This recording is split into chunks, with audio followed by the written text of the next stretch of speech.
Being the child of a celebrity can be very intimidating. Everyone is expecting you to live up to your parents' name and to be more successful than them, and that can get very intimidating and very overwhelming and stressful very quickly.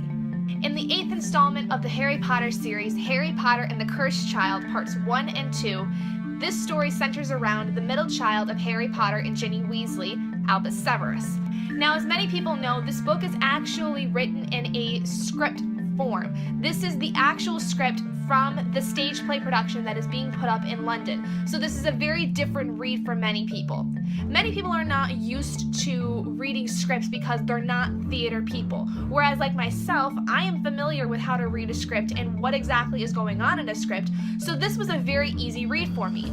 But because there are many people who aren't familiar with how scripts are to be read and what they entail, it's very hard for them to be able to become engrossed in the story, and they get very confused as to who is talking where very quickly.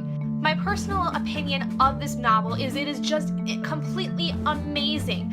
I cannot believe how good this story was. There was so much that reminded me of all of the books and the movies of the rest of the Harry Potter franchise. They made references to the past, and there was so much that was involved in this story that it makes me so excited to be able to see what the play is going to look like. To delve into the story of Harry Potter and the Cursed Child, the novel centers around Harry's middle child, Albus Severus. I said in the last book review that it was actually his youngest because that was what the book jacket had pretty much said, but that's not true. Albus Severus is actually Harry's second child. He has 3 children, James, Albus, and Lily. The story is basically having to see what Albus goes through as he is going through his own trials and tribulations in Hogwarts. He actually doesn't do as well as many people expect him to. Everyone expects him to live up to Harry's name and to be even better than he was, but that's not necessarily the case. Albus actually gets placed into a completely different house than Harry was put into, and he befriends his first year a boy of a man that Harry did not like growing up as a child. So there's all of these different things that happen to Albus that are completely opposite of what Harry did, and that causes some rifts between Harry and Albus. What I loved most about this book was the fact that all of the characters from the original series had become so much more well-rounded in this story. Harry, Hermione, Ron, Draco, all of the original characters from the Harry Potter franchise were more well-rounded than I had ever seen before. You see completely different sides of these characters than you would have ever imagined in the actual Harry Potter franchise. And it's so interesting to see, especially when it comes to characters like Draco. Draco was a very evil character to me, and even in the 6th and 7th books, I really didn't believe that he was completely evil, but he was definitely a very scared boy. And when it comes to this novel, there's a lot that he talks about when it comes to what he dealt with as a child with his father and with being a part of the Death Eaters that really makes me feel better about who he is as a person. It really showed me he's not that bad of a guy.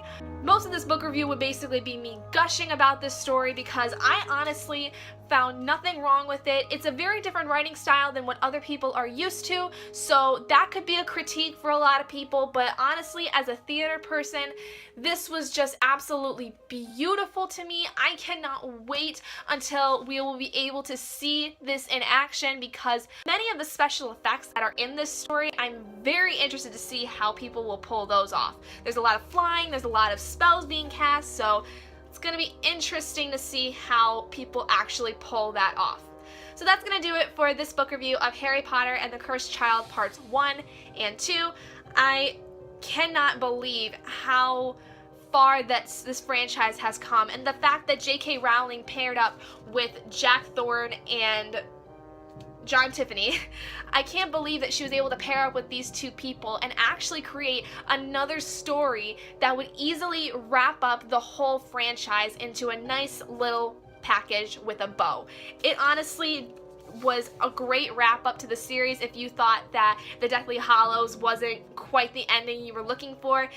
The next book I'll be reviewing for you guys is going to be the book Night Star by Alison Noel from the Immortal series. Now, I have read most of the Immortal series myself throughout high school, so I know the story. It basically centers around a girl who is able to read minds and read auras and meets a boy that is basically supposedly her lifetime lover. He basically was with her throughout most of her lives. This is just one of the last few novels in the series. I think this is the second to last novel in the series, and it's been a while since I've picked it up, so I'm really excited to see how much I really remember and what I think about this next installment of the series. So that's going to do it for me for today. I hope you guys enjoyed this video. If you did, please do give it a big thumbs up, and if you're not already and you'd like to be, hit that button down below and subscribe to become an owlet in our flock, and I will see all of you guys in my next video. Bye, guys!